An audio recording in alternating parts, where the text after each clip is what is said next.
Hi hello ನಮಸ್ಕಾರ ಸ್ನೇಹಿತರೆ, ರನ್ನ ಟಿವಿಗೆ ನಿಮ್ಮೆಲ್ಲರಿಗೆ ಸ್ವಾಗತ. ಕಲರ್ಸ್ ಕನ್ನಡ ವಾಹಿನಿಯಲ್ಲಿ ಪ್ರಸಾರವಾಗುತ್ತಿರುವ ಜನಪ್ರಿಯ ಧಾರಾವಾಹಿಯಾಗಿರುವ ಭಾಗ್ಯಲಕ್ಷ್ಮಿ ಧಾರಾವಾಹಿಯ ಕತೆ ಎತ್ತ ಸಾಗುತ್ತಿದೆ ಎಂಬುದೇ ಪ್ರೇಕ್ಷಕರಿಗೆ ತಿಳಿಯುತ್ತಿಲ್ಲ.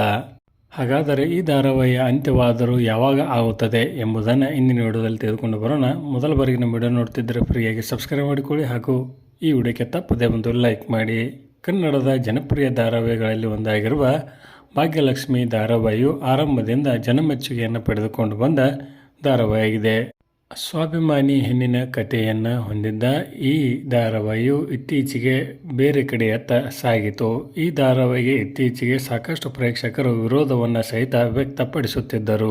ಭಾಗ್ಯಲಕ್ಷ್ಮಿಯು ಆದಿಯನ್ನು ಗೆಳೆಯನನ್ನಾಗಿ ಸ್ವೀಕರಿಸುವುದು ಕೆಲವೊಂದಿಷ್ಟು ಪ್ರೇಕ್ಷಕರಿಗೆ ಅದು ಇಷ್ಟವಾಗಿಲ್ಲವೆಂದೇ ಹೇಳಬಹುದು. ಇನ್ನು ಕೆಲವೊಂದಿಷ್ಟು ಪ್ರೇಕ್ಷಕರು ಅದನ್ನು ಸರಿ ಎಂದೇ ಹೇಳಿದ್ದರು. ಇತ್ತೀಚೆಗೆ ತಾಂಡವ್ ಬದಲಾಗಿದ್ದಾನೆ ಎಂದು ಸಂಚಿಕೆಗಳಲ್ಲಿ ತೋರಿಸಲಾಗಿತ್ತು. ಆದರೆ ಸಂಪೂರ್ಣವಾಗಿ ತಾಂಡವ್ ಇನ್ನೂ ಬದಲಾಗಿಲ್ಲ. ಹಾಗಾದರೆ ಮುಂದಿನ ಕಥೆಯಾದರೂ ಏನು ಎಂಬುದು ಪ್ರೇಕ್ಷಕರಿಗೆ ತಿಳಿಯುತ್ತಿಲ್ಲ.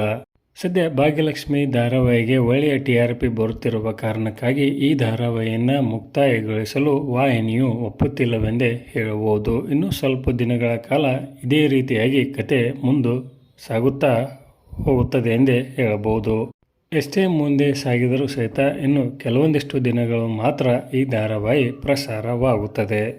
ಅಂತಿಮದಲ್ಲಿ ಭಾಗ್ಯಳು ತೆಗೆದುಕೊಳ್ಳುವ ನಿರ್ಧಾರ ಏನು ಎಂಬುದೇ ಪ್ರೇಕ್ಷಕರಲ್ಲಿ ಕಾಡುತ್ತಿರುವ ಯಕ್ಷ ಪ್ರಶ್ನೆಯಾಗಿದೆ. ಇದರ ಬಗ್ಗೆ ನಿಮ್ಮ ಅನಿಸಿಕೆಯನ್ನು ತಪ್ಪದೆ ಕಮೆಂಟ್ ಬಾಕ್ಸಲ್ಲಿ ತಿಳಿಸಿ. ಧನ್ಯವಾದಗಳು. ನಮಸ್ಕಾರ.